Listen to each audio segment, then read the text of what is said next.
What's going on, guys, and welcome back to LOI Fan TV. I hope you're all keeping very, very well indeed. In today's video, we're going to be looking ahead to tomorrow's game in Wembley Stadium as England play host to Ireland in the final game of the Nations League. I think England still have a lot to play for in terms of, I think they're level on points with Greece, if I'm not mistaken. So there we look to top the group, obviously gain promotion back to the top flight of Nations League, whatever it is. As for us, I think we've secured that third place now at this stage. So nothing jeopardy wise at stake in that regard, but it's obviously a massive fixture and one we want to do well in, and obviously ideally get a positive result, but it's probably a little bit unlikely, but we'll see. We'll delve into the game a little bit further. Obviously England did comprehensively beat Greece the other night. Obviously I think they lost to them in Wembley a couple of months ago, which was a disappointing result. Obviously it was great for Greece off the back of George Baldock, who passed away. They beat England and us in quick succession after that, which is great for them to kind of get that, and the fans deserved it, and everyone, and George Baldock and his family and all. It was great for them just to see Greece win those games. Really emotional scenes, but it was great for them to get those wins. And but England kind of got back to themselves really during the week. Lee Carsley obviously won't be staying on next year. Obviously Thomas Tuchel has taken the reins from January 1st to be taking the reins there. So Lee Carsley only kind of interim for the moment. Whether he goes back to under 21s, whatever, remains to be seen. Obviously it was linked to the Ireland job earlier this year, so kind of a little bit in a limbo for Lee Carsley, but Thomas Tuchel should be taking the reins there. So players kind of looking to impress Thomas Tuchel, who obviously be keeping an eager eye on these fixtures. A couple of players that stood out, obviously Curtis Jones scored a great goal. Ollie Watkins actually started ahead of Harry Kane, so it's kind of hard to know what kind of starting 11 we're going to see here from England. I think they had 8 or 9 players pull out through injury leading up to this campaign, but obviously they've so much strength and depth in the squad and in their ranks, England. So in terms of quality, there's so much quality and ability all over the park. So it's a big ask for Ireland. Obviously we played Finland during the week at the Aviva Stadium, got a much needed win, did the double over Finland, and I think it's nice to see us do a double over a side that isn't like a Gibraltar or San Marino or one of them, but still, yeah, like it wasn't the most convincing of victories. I think Finland hit the post 2 or 3 times. They had a lot of chances.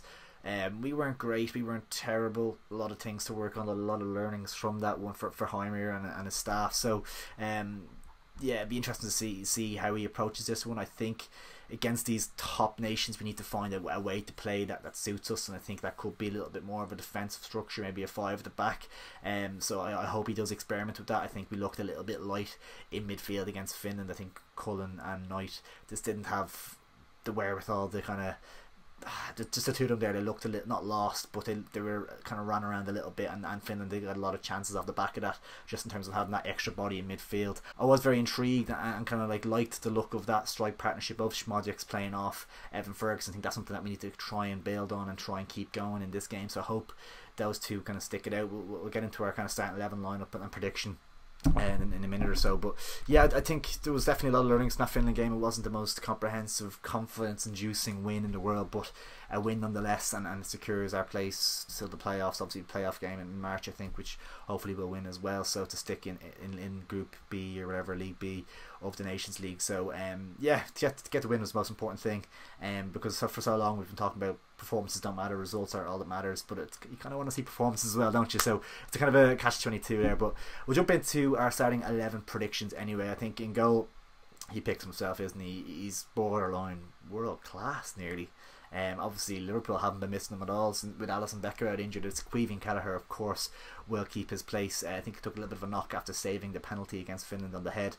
I don't think it looked too serious, so he's able to continue. So yeah, I expect he'll remain between the sticks. Obviously Mark Travers is a more than capable number 2 there as well. He's had a fantastic season. He's got a good bit of game time at Bournemouth so far, so hopefully that continues, and we have Bazunu, Travers and Kelleher moving forward. This is a really strong positive area of the pitch for us, so no worries in the goalkeepers department for us in the near future anyway.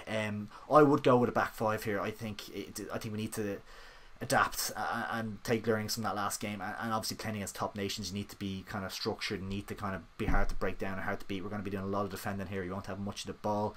I think we need to try and implement this system and try it out and see if it works. So I would go for, obviously, Creevin and goal. Right wing back, I would go for Festi Ebisele. I think it's his best position.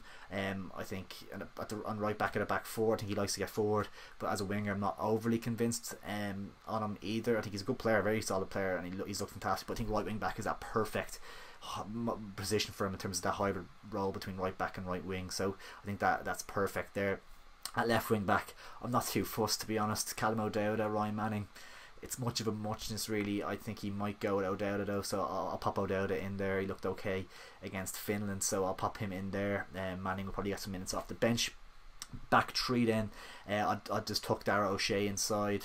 Obviously he didn't start, I don't believe. He could have had a knock actually against Finland, which is the reason he didn't start, but he came off the bench. I would play him on the right of the back three, and then I would go for Nathan Collins in the centre of the back three, of course, our captain, and had a decent game against Finland. On the left end, Liam Scales obviously scored against Finland last in the away game, so I think that back three suits him perfectly as well, because he's one of those that can play at left back, left wing back, or centre half as well. I think on the left of a back three is perfect for him. Obviously having the left-footed option there is brilliant as well, so I would go for Scales on the left of the back three. Obviously I think Harry Kane could start this one, so it'll be interesting to see how they approach that. I know he likes to drop deep, things like that. Will someone go with him? Will the midfielder pick him up and runners in behind? It's going to be a lot to kind of see, and it's be great to see how they kind of deal with that. So I think that's a solid back five there. I think give Matt Doherty a little bit of a shout out. We give him plenty of stick on here, and I don't think he should have been included in the squad. I think it's time to move on from him, but he did put in a bit of a shift against Finland. He was okay, nearly scored as well, so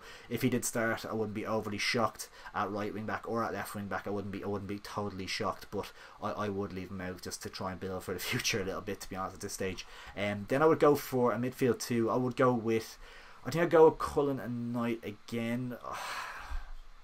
What was I just saying though? That they got a little bit of exposed a little bit, but I probably would pop Finn Azaz in front of them to maybe give them that extra body in there and that little bit of protection, but also being able to operate as a number 10 and push on a little bit when you have the ball, and that composure on the ball has been fantastic for Middlesbrough this season. I think 5 or 6 goals, a few assists, and has been a standout player for them, and they're in the top 6 I think as well at the moment. So I would like to see him get some minutes. I wouldn't be too disappointed to see Jason Lumby get a start either. I think maybe he can sit there a little bit more and has that bit more energy and to get around. But I think Cullen Knight, I think we need to try and develop that a little bit further and see if they can work out those few bits that weren't working against Finland. So I think I would go with those 3 in the middle. I think Azaz just popped in front of Cullen and Knight just to get that little bit more protection, get an extra body in there. And then up top in terms of the front two, I would go with the same as the Finland game. I would go with Sami Smojic playing with Evan Ferguson. I think I love the way Evan Ferguson dropped in. I think it was the offside goal that Smojic scored. Evan Ferguson dropping a little bit deeper. He has the ability to do this. He's such a good player. He drops in a little bit deeper and then just pick out that ball in behind to Smojic. His movement was excellent. Got in behind, round the keeper, took the goal really, really well. But I think those two, I think we need to keep trying to develop that pairing. It looks really, really promising and exciting. So I would stick with those two up top. I feel a little bit bad for Mikey Johnson. He did really well for the goal, and he has that little bit of trickery, and he's definitely someone I think could get introduced off the bench in this game to make an impact.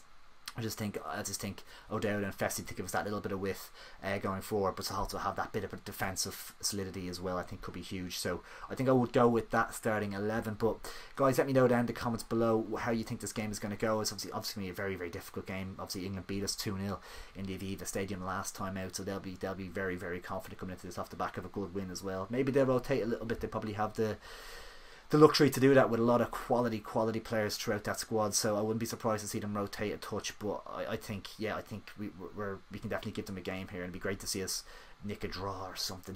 That'd be such a huge positive for to cap off this Nations League campaign and go into the new year feeling good about life. So I'd love to see us really grind out something here. It's a big ask though. England are a star-studded squad worth probably the squad's worth £1 billion or more, so it's a big ask, but let's hope Heimer has a trick or two up his sleeve. He obviously knows the squad a bit more now as well, so interesting to see how this one pans out. My scoreline prediction, I'm going to go for 1-1.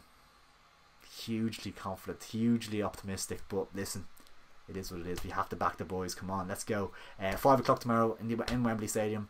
Let me know if you're going to the game as well. Let us know down in the comments as well. It'd be great. I want to see if any of the guys watching this will be heading over. But let us know your predictions as well, scoreline wise, in the comments too. But if you did enjoy the video, guys, just a quick one on that one. Drop a like down below and please do subscribe. We'll have a if you're an LOI fan, which I'm sure you are, we're going to have a transfer video coming out soon as well, probably Monday night, I would say. So stay tuned for that, because there's so much going on, so many rumours, so many bits and pieces on the move, so it's constantly moving. So probably might try to do a weekly show on that, maybe every Monday night or something, a weekly episode, catching up on all the latest bits and pieces there. But yeah, hope you did enjoy the video, guys. Have a fantastic weekend and enjoy the game tomorrow. Take it easy, guys. Catch you in a bit.